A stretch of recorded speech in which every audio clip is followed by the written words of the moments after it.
Many were expecting Centennial to have an easy time with King on Thursday night, but the Wolves would make things interesting in the first half. Centennial, the king of the rings, but they would be in for a scare early. King starts off the game with a little surprise as they come out with the onside kick and recover. They wouldn't stop there. King would move their way down the field, and it's running back Dylan Holsley punching in the score for the early 7-0 King lead. One more for King later in the first half. Kendall Moore in the backfield.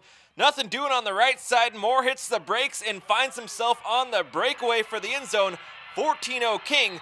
Could we have a king-size upset on our hands? Matt Logan would regroup the troops and Centennial would get back to work. Running back Trey Watson is going for 6. Shake and pass the King D with ease on his way to the end zone.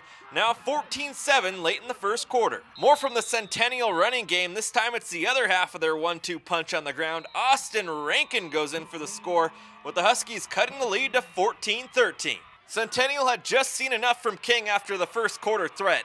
They would not be stopped in the air, on the ground, or special teams.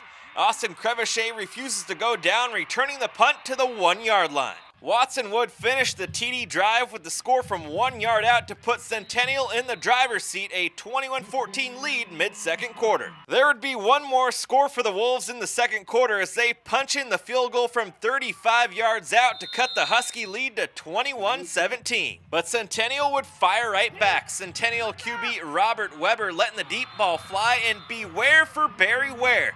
Weber floats the TD pass right into his hands for a 28-17 halftime lead. King hoping to keep things interesting, driving down the field early in the third quarter, but the pass is picked on the great heads-up play by Centennial's Anthony Nelson. The Centennial passing attack would continue its dominance. It's Robert Weber connecting with Barry Ware for his second TD of the game, 10th of the season. Sorry, not eligible for your fantasy roster. Now early in the fourth quarter, the air assault would continue.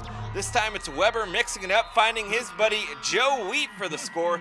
Centennial avoids the early scare as they cruise to a 49-17 win over King.